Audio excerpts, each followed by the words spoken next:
Hey YouTube, Merry Christmas! We're 2 days away from Christmas here in the South.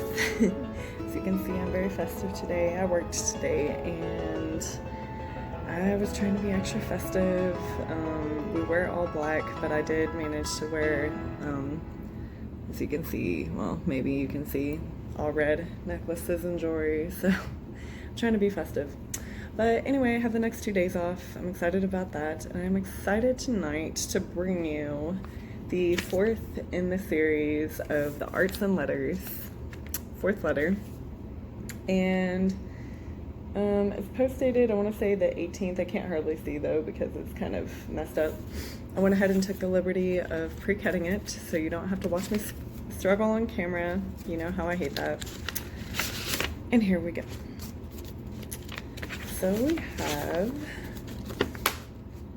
it's always so backwards. Okay, take that off. And this is by Charles Dickens to W.C. Mccready, 1844. Are this letter? I want to say these, sometimes they do more than one letter. I think this is all one letter. So this letter. Sorry, my desk is really dirty, so things keep coming into the shot. If you could see my desk right now, so literally this is the only clear space on my desk and the rest is covered, just covered in stuff. Like I got Christmas gifts at work today. There's like projects, like knitting, like all sorts of stuff on my desk. So yeah, luckily y'all can't see the mess. Sorry you guys. Earlier this month, we read a letter from a friend of writer Charles Dickens congratulating him on the success of the recently published A Christmas Carol.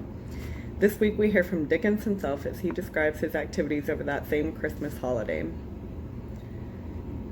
Charles John Hoffman Dickens, 1812 through 1870, had been a fan of Mccready's acting for several years before the two actually met. In 1937, John Foster, a common friend mentioned in the letter, introduced them backstage after a performance. It seemed natural that Dickens and Mccready became friends.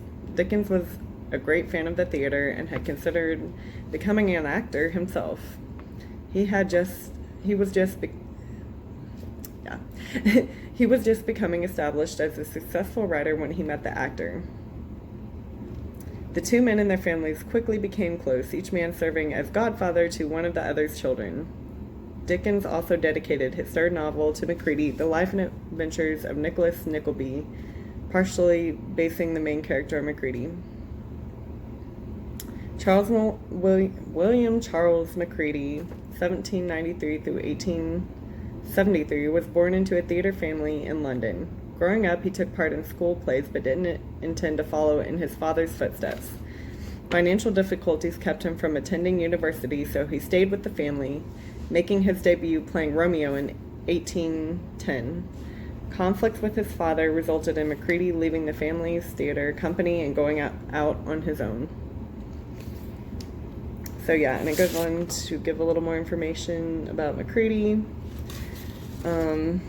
There's Charles Dickens' portrait. We all know, or most of us know, Charles Dickens. Wow, see, I told you my desk was dirty. There's like a piece of Christmas tissue paper falling over the camera. Sorry. And that is W.C. Mccready, his friend, that he's writing this letter to. So yeah, as I have said, I'm not going to read the letter to you because it's long. In fact, this one I want to say is 1, 2, 3. This is 4 pages long letter. Back then, they didn't have email or cell phones or text or social media to communicate, so they were really long letters. And I'm going to read this later. I have really enjoyed the series of letters. I'm going to read it later, probably with a cup of tea. I suggest if you're into historical letters and an interesting historical experience, again, I'll tell you to try Arts and Letters. I keep wanting to say farts and letters. I'm terrible, you guys, I'm sorry. And yeah, I'm pretty sure through half of the video there's a piece of tissue paper kind of up on the top of the video cam. Maybe for Christmas I'm going to buy a professional camera, so be looking for that.